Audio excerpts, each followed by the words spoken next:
นขายเงื่อนเขาแล้วจิมาเห็นเงื่อนใหม่เขาบ่อยากอยู่เงื่อนตัวนั้นนะเขาจำเป็นได้ขายเงื่อนตัวนั้นบ่มีไผอยู่มันห่างเขาบ่อยู่แล้ว แต่ก็กลับมาอยู่บ่แล้วกลับมาอยู่บ่ไหลแล้วตุ๊กกับบ่อยู่แล้วเขาจำเป็นต้องได้ขายแล้วกลับมาซื้ออยู่บ้านเกิดเขาเองเขาอยู่บ่อยู่เขาต้องอยู่แล้วอันบ่อนเกิดเขาเนาะเอ้ยแมนคันเฮามาซื้ออยู่นี่จังไดเขาไปไสเขากลับมาอยู่คันเขาบ่มีบ่อนไปเขาก็ต้องกลับมาอยู่แล้วบ่อนเกิดเขาหั่นนะพอคือกันคันเมียป๋าอันนั้นเป็นบ้านเมียเราเป็นบอกเราก็ต้องได้กลับมาอยู่นำลูกเราคือเก่าหั่นแหละบ่อนบ้านเกิดเขาแม่นจังไดเฮาต้องขายอยู่แล้วดินตัวนั้นมันมีปัญหาหลายอยู่แล้วไปเบิดเงินหลายน่ะนำแบบว่าขอความตัวนี้หั่นน่ะแบบเบิดเงินหลายอุดเอาเอ้ยเอาอีกบาทนี้การแล้วก็จังว่าเฮ็ดก็เฮ็ดให้มันสุดให้มันแล้วนั่นล่ะ FC จังว่าเฮาเว้ากับน้องนุ่งข้าวโพดที่จริงเฮาบ่ได้เว้าโพดในเมื่อน้องบอยแล้วก็น้องน้อยอยู่หั่นน่ะบ่ทันบรรลุนิติภาวะเอาเมียได้ก็เอาเมียได้ทุกคนนั่นแล้วแต่ว่าความคิดบรรลุนิติภาวะเด้มันจำได้คนเฮานะแม่นอายุยังบ่ฮอดเนาะโอ้ยแต่ตอนนี้ก็ยังมาพิษกันงอกกันฝากติดตามเบาโอลิแหน่เด้อพี่น้องเบิดสุปูสุคนสบายดีพี่น้องเนาะมื้อนี้ก็นั่งแคมป์ทางพี่น้องเบาโอลิก็เลยอันที่เว้านำผู้รักผู้ใหญ่ใจดีว่าสิ่งที่เบาโอลิที่เฮ็ดเทินเฮ็ดชานให้น้องแต้นี่นะเฮาก็เฮ็ดตามผู้รักผู้ใหญ่เพิ่นนะเฮาบ่ได้เฮ็ดลื่นความเพิ่นจักเทื่อพี่น้องเนาะแล้วก็สิ่งที่เบาโอลิบอกน้องแต้ว่าให้กลับไปอยู่อันบ้านแม่ย่าก่อนพ่อปู่ก่อนนะกับผู้รักผ่านผู้รักผู้ใหญ่แล้วคือการพี่น้องบ่แม่นว่าเบาลิไปเว้าโดยพละการโดยที่เบาลิบ่ได้คุยกับผู้รักผู้ใหญ่เนาะเบาลิก็เห็นดราม่าหลายในช่องเบาบอสโจมตีเบาลิว่าเบาลิบ่อยากให้อยู่ดินจังซั่นจังซี่นะทั้งที่เบาลิแห้งอยากให้อยู่แล้วเนาะจนสิเฮ็ดเรือนเฮ็ดชานให้ขึ้นตรงนั้นเนาะถือว่าคลิปดราม่านี่หรือว่าเบาลิพอซะพอเบาคลิปนี้ในคลิปนี้เลยซะเนาะโดยสบายดีเด้อเอ้ยเด้อสบายดีเด้อเอ้ยว่างบ่ว่างอยู่โดยเขาขออนุญาตอัดคลิปเสียงในเด้อเอ้ยโอเคโดยเดี๋ยวเขาจะเล่าสู่ฟังเพราะว่าเดี๋ยวนี้เรื่องเฮือนน้องเต้เนาะก็คือทั้งเฮากับเอ้ยล้มกันว่าเฮาว่าสิให้เราเมื่อนะให้เราเมื่อพุ่นเพราะว่าด้วยค่าใช้จ่ายแน่แล้วก็อันความปลอดภัยของน้องเพิ่นแน่แหละบ่อยากให้น้องเพิ่นอยู่ท่ามกลางอากาศแบบนี้พร้อมนะเดือน4เดือน5เนาะมันร้อนแล้วมี FC น่ะเพิ่นบอกเข้าใจมันเพิ่นดราม่าเฮาในคลิปบ่าวบอสนะเพิ่นดราม่าเฮาหลายหาว่าเฮาบ่อยากให้อยู่ชั้น4นะที่จริงเขาคุยกับเอื้อยแล้วเรื่องนี้เนาะแมนก็เอ้ยนี่เดี๋ยวบอกว่าให้ข้าเจ้าหันเมื่อก่อนเพราะว่าอยู่กับเสียเบิดค่าจ่ายไปซื้อๆแล้วก็แต่เขาก็บ่มีเงินบ่ได้เฮ็ดละเหตุการณ์มันสิมันเรียกต่อแต่ละมื้ออยู่หั่นมันเป็นไปบ่ได้แล้วก็เงินที่ว่าเฮาขายเฮือนน่ะ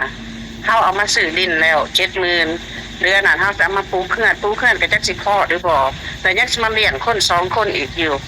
แล้วก็สิเฮ็ดจังได๋สิมาปลูกให้เขาอยู่บ่อนดินหั่นว่าแล้วก็เฮ็ดจังได๋เอาผ้าเอาหยังแอบบ่อนเหี่ยวบ่อนอันนี้ได้สัตว์บ่อนเฮ็ดกินเฮ็ดอยากเด้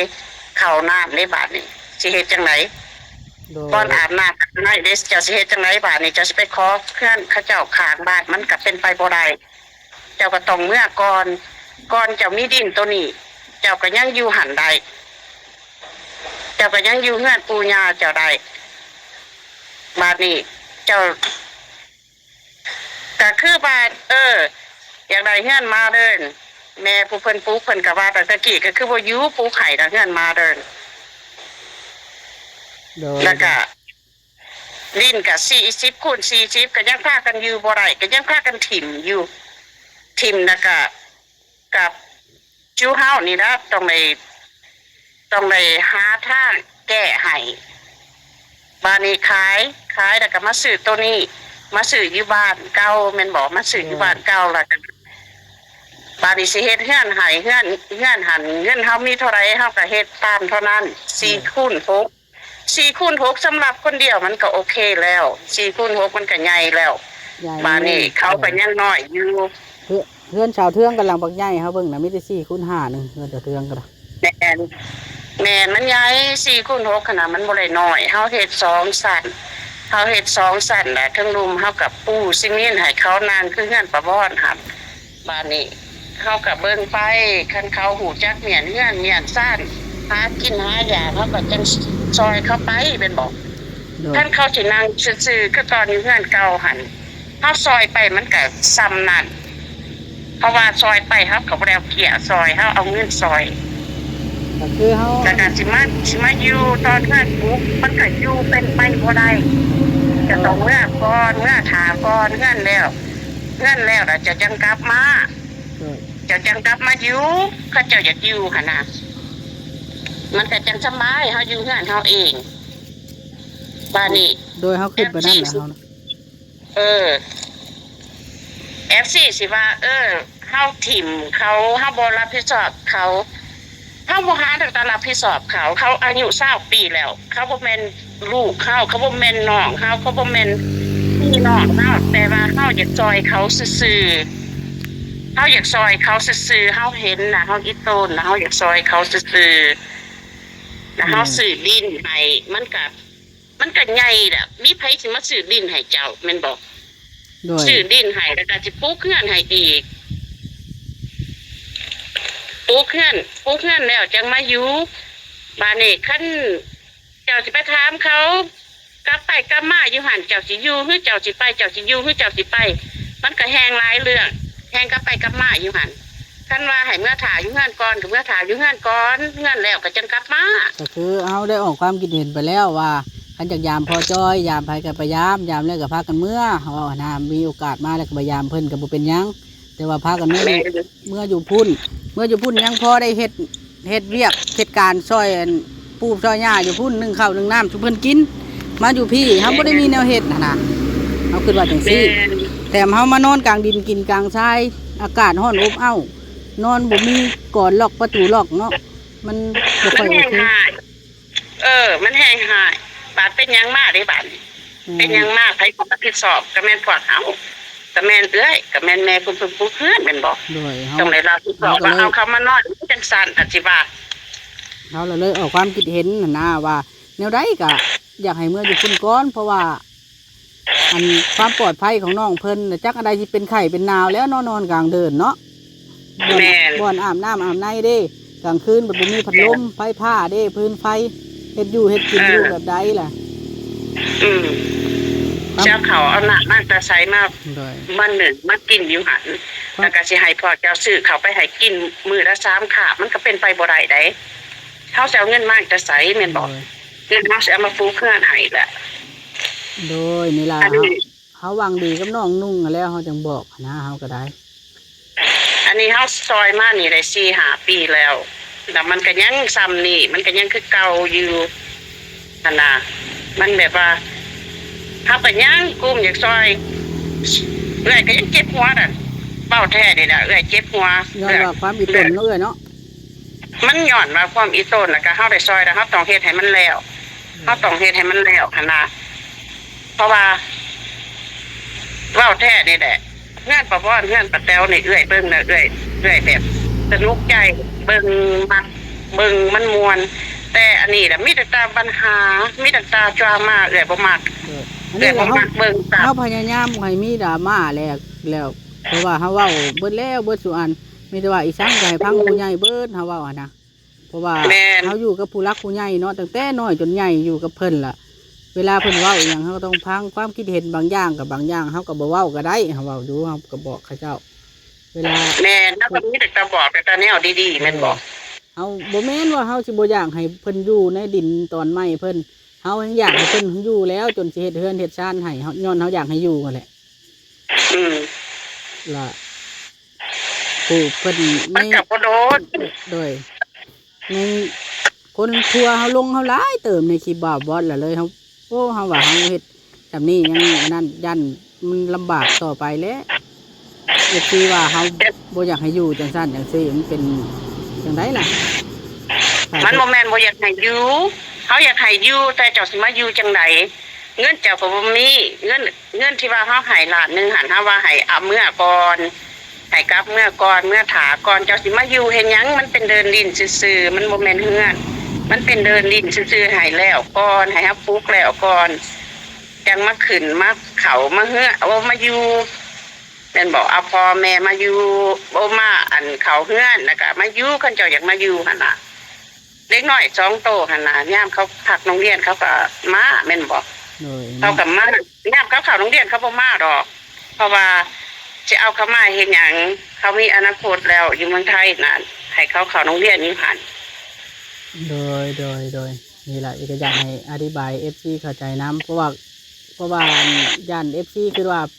เฮาเว้าผู้เดียวล่ะเฮาออกความเห็นผู้เดียวโดยที่บ่ผ่านผู้ใหญ่จริงๆเฮาฟังความผู้รักผู้ใหญ่เบิดแม่นเอื้อยนี่แหละก็แม่เพิ่นบอกว่าบ่ให้ฝ้าวมาอยู่ให้เมื่อก่อนให้มันแล้วก่อนจะมาอยู่มันก็บ่มี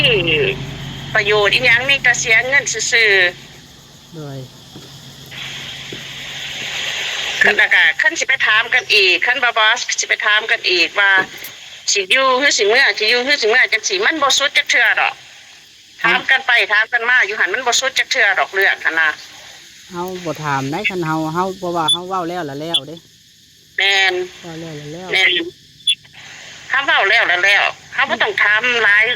ทัวลงเฮาเลยเฮาจังบ่จักได้เฮ็ดเพราะว่าผู้เพิ่นเข้าใจก็มีบ่เข้าใจก็หลายเลยเป็นอันนั้น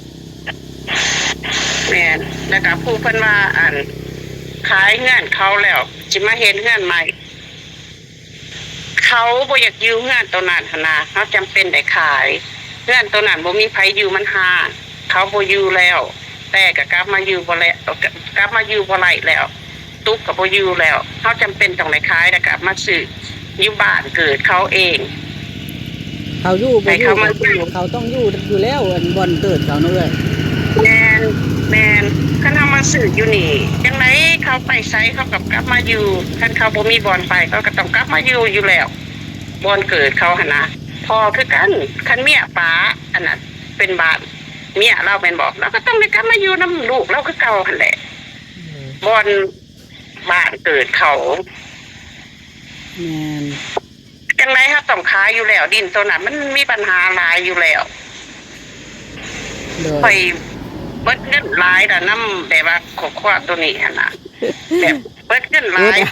อุดเอาเอาอีกบาทนี้การแล้วก็จังว่าได้เฮ็ดก็เฮ็ดให้มันสุดให้มันแล้วนั่นล่ะ FC จังว่าเฮาเว้ากับน้องนุ่งข้าวโพดที่จริงเฮาบ่ได้เว้าโพดในเมื่อน้องบอยแล้วก็น้องน้อยอยู่หั่นน่ะบ่ทันบรรลุนิติภาวะเอาเมียได้ก็เอาเมียได้ทุกคนนั่นแล้วแต่ว่าความคิดบรรลุนิติภาวะเด้มันจำได้คนเฮาหั่นน่ะแม่นอายุยังบ่ฮอดโอ้ยแต่ตอนนี้ก็ยังมาพิษกันงอกกันอยู่บ่โอ้ยของแนวเด็กน้อยเนาะจักสิว่าจังได๋ก็จังว่าย้อนว่าเด็กน้อยนี่แหละจังว่าซอยให้มันสุดให้มันแล้วนี่นะบาดซอยสุดแล้วปูเคลื่อนแล้วนี่เขาสิเฮ็ดจังได๋กินบาดนี้เขาสิเฮ็ดจังได๋หาข้าวหาน้ำกินเนี่ยว่าคือว่าแล้วบัดสมมุติว่ายามให้ยามนาก็คันมาอยู่ก็พอได้ไปรับจ้างอันดำให้ดำนาก็พออยู่ได้แต่ยามนี่เนี่ยมันเป็นยามฤดูร้อนที่สุดเลยล่ะมาอยู่บัดบ่มีเฮือนบ่มีบ่อนอาบน้ำอาบในเนี่ยมันลำบากที่สุดเฮาเป็นห่วงแม่นมันยากคั่นแหละมันยากแต่ก็เจ้าสิไปเฮ็ดจังได๋เจ้าสิไปขอน้ำขอในไปขอข้าวขอน้ำกินอยู่งานข้างบ้านมันก็เป็นไปบ่ได้เพราะว่าเขาเจ้าก็ทุกข์เพราะเขาเจ้าหั่นน่ะมีแต่ว่าเฮาเมื่อถ่าอยู่เฮือนก่อนเมื่อถ่าอยู่เฮือนแต่ก็กี้เฮาก็ยังอยู่ได้อยู่เฮือนนั่นแต่ตะกี้ก็ยังอยู่เป็นปีเด้อ อยู่ได้อยู่แล้วอยู่เฮือนปู่ย่าน่ะเพิ่นใจดีได้เพิ่นจังให้อยู่เป็นปีเป็นสอง เพิ่นใจดีอยู่แล้วแต่เมื่อถ่ายอยู่หันบ้านเฮือนเฮาแล้วนะเขาอยากมาอยู่เฮาก็มาอยู่บ้านนี้เขาอยากเขาอยากมาหากินหาอยากอยู่ที่เฮาก็จังมาบ้านนี้อันนี้มาจะสิมานอนจังไหนเป็นห่วงน้ำบอลมันสินอนนี่แหละมันสินอนจังไหน จักอันใดไผผ้าใต้จักอันใดน้ำอาบจักอันใดน้ำกินเลย สาร พวก พั กิ ด นของเด็กอันนี้แหละสิให้บ่บอสซื้อเขาไปให้มื้อละ3ขาบ่ โอ้โดยเอ้ยมีแต่ว่า ก็เอื้อย เฮาที่เฮ็ดตามเอื้อยกับแม่เพิ่นเว้าหั่นล่ะสิหยังก็ตามเพื่อนชานกับเฮาเพราะว่าเฮาคุยกันซุมื้อแล้วก็ออกแบบเทื่อละน้อยอยู่แล้วเนาะเอ้ย แม่นเฮาสิเฮ็ดให้มันงามอยู่แล้วนะเฮือนนี่นะคันเฮาได้เฮ็ดเฮาบ่เฮ็ดให้มันขี้ร้ายดอกเฮาเฮ็ดให้มันงามอยู่แล้วเห็นบ่เฮือนปะวอเฮือนปะแตวเฮาเฮ็ดให้มันงามอยู่แล้วคันแม่นว่าเฮ็ดโตดีหั่นนะคันเฮ็ดโตดีเมียนเฮือนเมียนซาดเพราะว่าเฮือนตัวเก่าหั่นโหเปื้อนบ่เห็นว่ามันปัดมันอันนี้บ่จักแมวบ่จักเป็ดเข้าไปขี่ในหั่นอันนี้คันแม่นว่ามันหูจักเมียนเฮือนเมียนซาดเทคแคร์ของที่ว่าเขาให้หั่นนะเขาก็ต้องเบิ่งอยู่แล้วเขาก็ต้องเบิ่งอยู่แล้วเขาก็ต้องซอยอยู่แล้ว โดยเอาถือว่า FC เพิ่นเข้าใจแล้วซำนี้ก็เอ้ยขอบใจหลายๆที่ออกคลิปให้เด้อ โอเค พอทัวลงเฮาจนเหงาเลยเฮาก็ได้คือว่าเฮาบ่ได้เว้าแห้งขนาดนั้นนะแล้วไป รอเรื่อยนี่แหละบอกว่าให้นอกหันเมื่อถาก่อนเมื่อถาอยู่นั่นก่อนFCก็ต้องเข้าใจคือกันผู้เพิ่นแบบว่าค่าแม่นแบบลบหั่นน่ะว่าเงินเป็นเงินที่ออกมามันออกมาจากเงินเอื้อยแต่ก็เงินแม่ผู้เพิ่นเฮ็ดเฮือนบ่แม่นเงินน้องแต่หั่นน่ะเฮาสิไปตามใจเขามันเป็นไปบ่ได้ถ้าต้องเฮ็ดสิ่งที่เฮาคิดว่ามันสมควรหั่นน่ะ โดย เพราะว่าเงินเฮาก็บ่ได้หามาได้ง่าย เงินบ่แม่นน้อยๆเนาะ เงินบ่แม่นน้อยๆเงินเท่าไรล้านแล้วก็บ่แม่นลูกเฮาบ่แม่นน้องเฮาบ่แม่นพี่แม่นน้องเฮาแต่เฮาอยากซอยเฮาเห็นเฮาอีต้นเฮาอยากซอยแล้วเฮาได้ซอยแล้วเฮาอยากซอยให้มันสุดหั่นน่ะแล้วก็เอื้อยก็บอกอยู่บอกว่าให้โทรหาบ่าวเตียงให้โทรหาอ้ายเพราะว่าคันเพิ่นบ่อยู่ก็ย่าก็โทรหาเพิ่นเพราะว่าจังไดก็ตั้งแต่ขี่เพิ่นก็แล่นเบียกให้เฮาขี่ไปเอา3-4 ชั่วโมง5 ชั่วโมง6 ชั่วโมงเพิ่นก็ไปแล่นเวียกให้มันบ่จะมา เพิ่นใกล้ๆเนาะ บ่แม่นไกลๆเพิ่นก็เมื่อยเพราะเพิ่นมันบ่เฮาต้องให้เกียรติเพิ่นเฮาต้องโทรหาอ้าย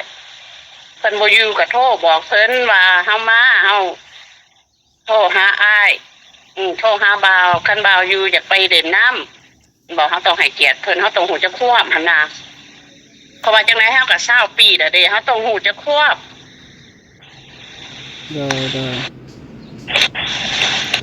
โดยโอเคเอ้ยขอบใจหลายๆเอ้ยจังใดก็ได้อันนี้ล่ะ โอเค เดี๋ยวเราจะจบคลิปก่อน ขอบใจ โอ ที่ เคบาย โดยโอเคนี่ล่ะพี่น้องเนาะเบาลี่ก็ได้ให้เบิ้นเอื้อยเพิ่นน่ะแชทมาแล้วก็ให้เบาลี่ก็เลยให้เพิ่นออกคลิปให้ในเด้อเบาลี่ว่าอธิบายให้ FC เพิ่นเข้าใจแน่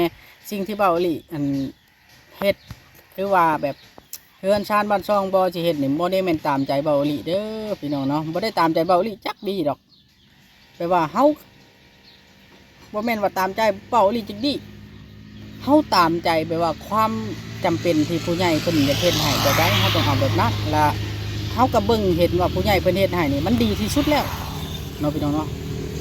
เพราะว่าเบาอีหลีนี่บ่ได้แม่นที่ว่ามีสิทธิ์ออกความคิดเห็นว่าเขาต้องเฮ็ดจังซั่นเด้อเขาต้องเฮ็ดจังซี่เด้อบ่เฮาเองก็บ่แม่นเงินเฮาต้องเคารพในการตัดสินใจของผู้ใหญ่เฮาอยากซอยน้องเขาเนาะพี่น้องเนาะอันนี้ก็เฮาเห็นดราม่าหลายเว้ากับเบาอีหลีสารพัดสารเพเบาอีหลีก็เลยบ่สบายใจเนาะ แล้วก็เรื่องบ่ให้น้องแต่เบิ่งที่ดินเนาะเบาลิขอเว่าเป็นเทื่อสุดท้ายเด้อคลิปนี้ขอว่าเป็นนี่เรื่องนี้นะเป็นเทื่อสุดท้ายเลยเรื่องที่เกี่ยวกับดราม่านี่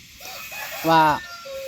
น้องแต่น่ะเห็นแล้ว เราเคยย่างไปตลอดเดินดินตอนนั้นนะไม่ต้องห่วงดอกพี่น้องเนาะดินตอนนั้นนะมันอยู่ติดกับที่เก่าของน้องแต่เลย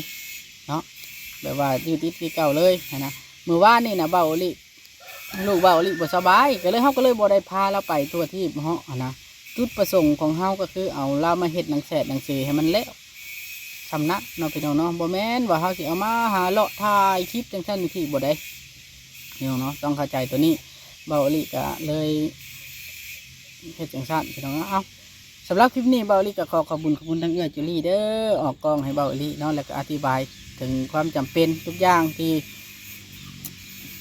มันเกิดขึ้นเนาะจังใดละจะเบาลิสิเฮ็ดให้ดีที่สุดทำที่เพิ่นมอบหมายมาสำหรับคลิปนี้เบาลิถ้าเว้าผิดพลาดประการใดก็จะเฮาต้องขอโทษขออภัยไว้ณที่นี้ด้วยเด้อ